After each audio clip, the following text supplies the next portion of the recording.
It's March of 1909 in Washington, D.C. The 9 justices of the Supreme Court assemble to do something they have never done before and never will do again. In fact, what the justices are about to do has never been done before by any Supreme Court before or since. They are about to listen to closing arguments in a criminal case. What terrible crime might the defendants have committed to be brought before the nation's highest tribunal? Well, to answer that question, we have to go back to a winter evening 3 years earlier, January 23rd, 1906. On that evening, a beautiful 21-year-old named Nevada Taylor left her bookkeeping job in downtown Chattanooga about 6 p.m. It was January, and darkness came early. She boarded a trolley for the 20-minute ride to the station near the base of Lookout Mountain. Taylor exited the trolley. She began her short walk to her home, a cottage in Forest Hill Cemetery, where her father was a groundskeeper. As she approached the cemetery gate, she felt her throat grabbed from behind. A voice said, "If you scream, I will kill you." The attack, which left Taylor raped and unconscious, lasted only 10 minutes. Sheriff Joseph Shipp led the investigation into the rape. He asked Taylor what she remembered of the attack. Not much, it turned out. Taylor described her attacker as muscular, wearing a black outfit and a hat, and having a soft, kind voice. She told the sheriff she wasn't sure of her attacker's race, but thought he might have been an African American. An investigation of the crime scene turned up a black leather strap that matched the red streaks around Taylor's neck. Word of the find prompted a man who worked near the rape scene, Will Hickson, to report that he had seen a black man twirling a leather strap around his finger on the evening of the rape. Hickson called Sheriff Joseph Shipp. He told him that he had just seen the suspect walking toward town with a tall black man. Shipp hurried off. He found the tall African American alone, but learned that the man's companion was a part-time carpenter named Ed Johnson. Within hours, Shipp spotted Johnson riding on the back of an ice wagon. Johnson was handcuffed and jailed. Hickson identified him as the man he had seen twirling that leather strap. Hickson pocketed a $375 reward for identifying Nevada Taylor's attacker. Word of Johnson's arrest spread. That evening, a large crowd, many carrying guns, gathered in front of the Hamilton County Jail. Some members of the mob fired into the sky. It took the National Guard to fend off the lynch mob. But Johnson was not in danger, at least not that night. Anticipating problems, authorities had moved him to a jail in Nashville. Nevada Taylor traveled to Nashville to identify her attacker. She hemmed and hawed, expressed doubts, but in the end, she said she was fairly sure that Johnson was the man who had raped her. Taylor's identification put the case on a fast track. A Chattanooga judge told grand jurors that outrages such as this must have the immediate attention of the law. 2 hours later, a grand jury indicted Johnson. The judge quickly appointed 3 local attorneys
office.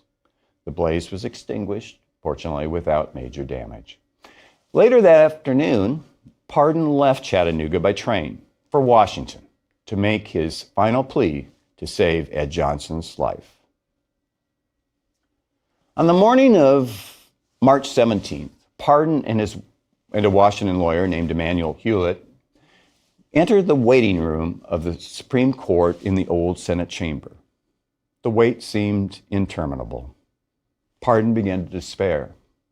Finally, however, the court's receptionist appeared at the doorway and announced, "He will see you now." The he turned out to be Justice John Marshall Harlan. Now, Harlan was the same justice who, observing that the Constitution is colorblind, dissented in Plessy versus Ferguson, the famous case which upheld the principle of separate but equal. Harlan asked Johnson's lawyers, "Mr. Pardon, Mr. Hewlett, tell me why the United States Supreme Court should care about this case." The two lawyers proceeded to do so.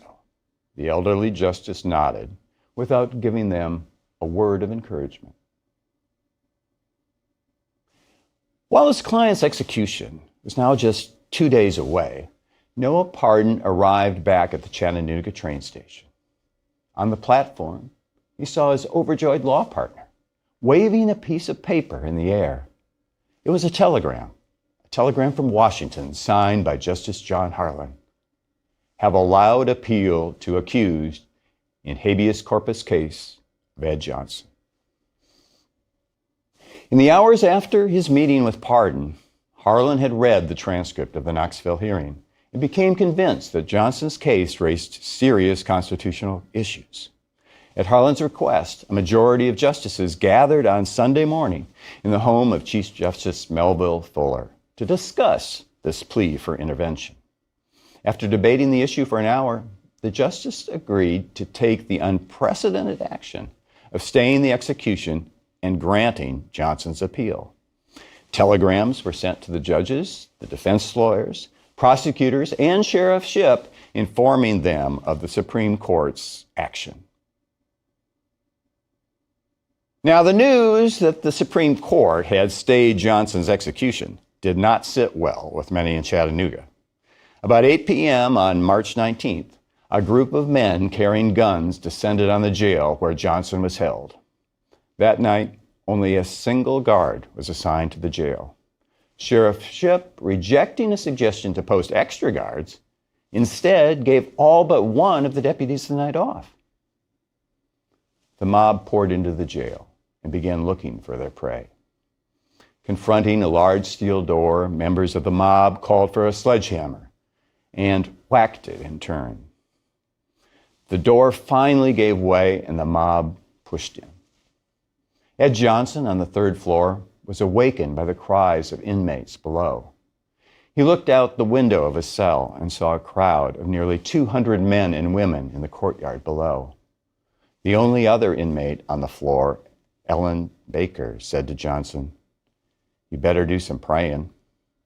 The mob soon made its way up the spiral staircase to the third floor and pounded on the doors that still separated them from Johnson. A second door was comprised of steel bars secured by 5 bolts riveted into the cement floor. It proved a frustrating obstacle for the lynchers. Johnson had plenty of time to pray. Ellen Baker later described Johnson lying on his steel-framed bunk, a green wool blanket pulled up to his chins, eyes closed, reciting the 23rd Psalm. After 2 hours, the last bolt gave way. Mob members tied Johnson's hands with rope and dragged him from the cell to the awaiting crowd. Cries of "Kill him now" and "Cut his heart out right here" rose from the mob as the leaders of the mob debated what to do. Finally, someone yelled, "To the county bridge!" The call was met by great applause. The crowd marched the 6 blocks to the Walnut Street Bridge that crossed the Tennessee River. At the second bridge span, a mob member looped rope around the frame of the bridge. A man holding the noose asked Johnson, "Do you have anything to say?" With the noose around his neck, and blood dripping from his mouth, Johnson remained calm. He spoke to the crowd. "I'm ready to die, but I have never done it. I'm going to tell the truth. I am not guilty. I have said all the time that I did not do it, and it's true. I was not there. God bless you all. I am innocent." For 2 minutes, Ed Johnson's body jerked with life as it swayed 100 feet above the Tennessee River. Then the movement stopped, and Johnson was pulled back up to the bridge. When his head moved, a barrage of bullets ended his life. A leader of the mob pinned a sheet of paper to Johnson's body. The note read, "To Justice Harlan, come and get your now." When word of Johnson's lynching reached Washington, Justice Harlan and Justice Oliver Wendell Holmes asked for a meeting with Chief Justice Fuller. Afterwards, each justice expressed his outrage to the press. Justice Harlan told a reporter for the Washington Post, "Johnson had the right to a fair trial, and the mandate of the Supreme Court has, for the first time in the history of this country, been openly defied by our community." Holmes was equally angry. In all likelihood, this was a case of an innocent man improperly branded a guilty brute and condemned to die from the start. President Theodore Roosevelt announced, "It is an affront to the highest tribunal in the land that cannot go by without proper action being taken." President Roosevelt, after meeting with Attorney General William Moody, ordered a federal investigation of the lynching. Less than 2 days after the lynching, 2 Secret Service agents were on their way to Chattanooga to begin gathering evidence. The agents discovered that most lips in Tennessee were firmly sealed. Walking back to the hotel after an unproductive day of investigating, the agents were confronted by 3 pipe-wielding men who warned them to leave town. But eventually the agents, with the assistance of Noah Pardon, identified witnesses who could shed light on the events surrounding the lynching. The agents' report detailed unusual activities in the jail prior to the lynching. It also described the actions of key players in the conspiracy, including Sheriff Shipp. After the report was filed, Attorney General Moody met with Chief Justice Fuller and Justice Harlan.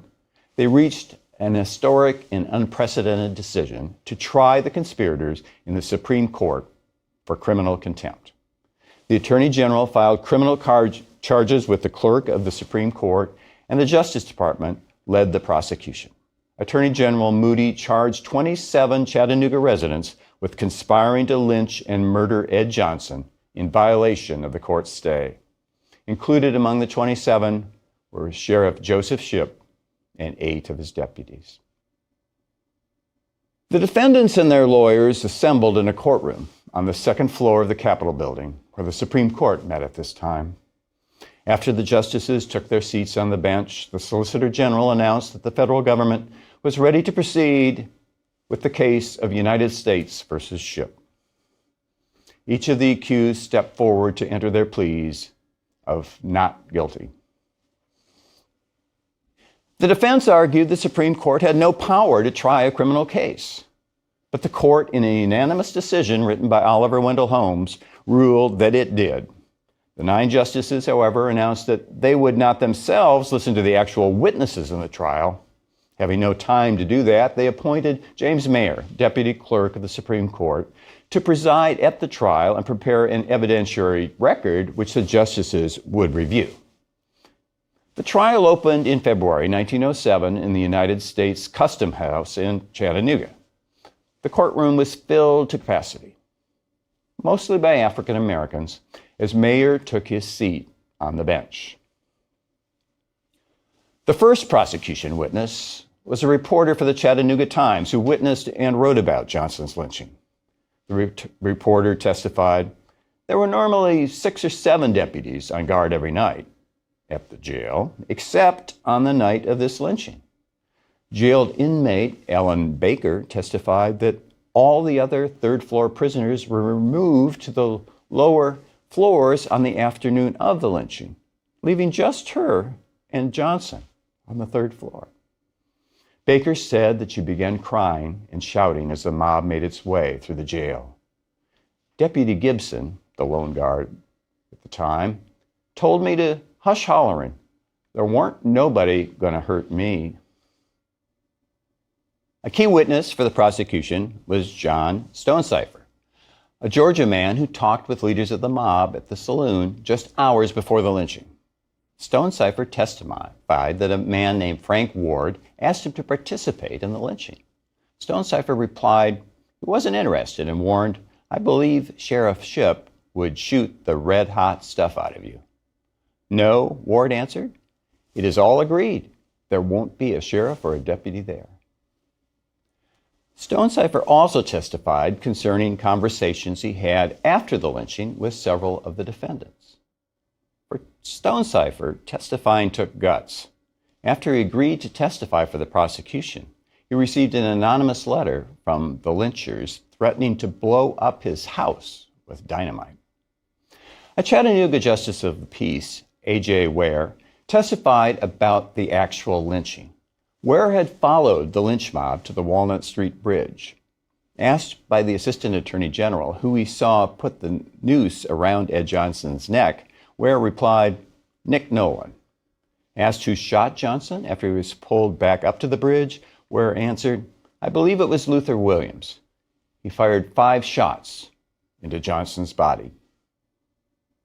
The defense based its case on friends, relatives, and co-workers who offered alibis or attested to the high moral character of various defendants.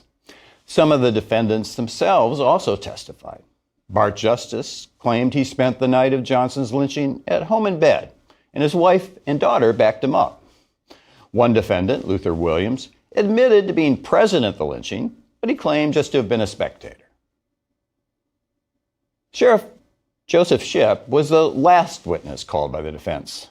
Shipp said, "I never conspired with any living man, my deputies, or anyone else. I had no knowledge, not the slightest, that there would be any effort on my part or anybody to interfere with Johnson."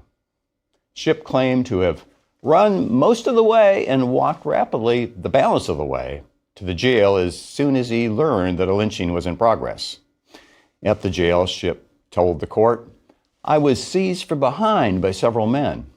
They stood over me with a guard as the mob leaders continued the progress of their work."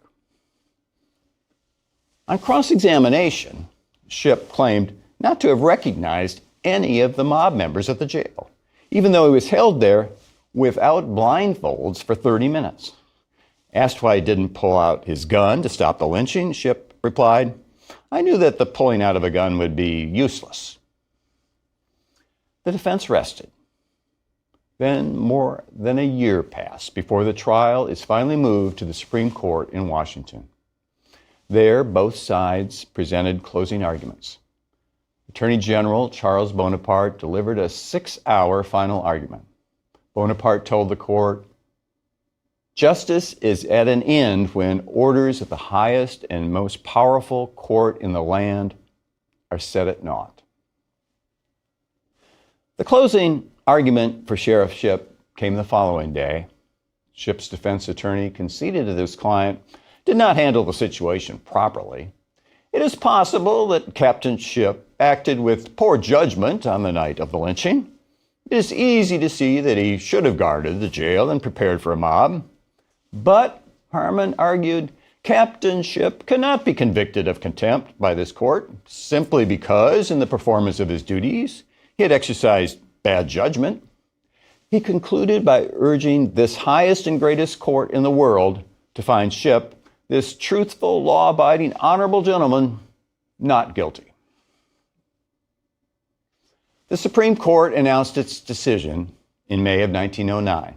Chief Justice Fuller read the opinion. Sheriff Shipp, he said, resented the order of this court as an alien intrusion. So Shipp not only made the work of the mob easy, but in effect aided and abetted it. Shipp is guilty of criminal contempt. The court also declared jailer Jeremiah Gibson and 4 members of the lynch mob guilty.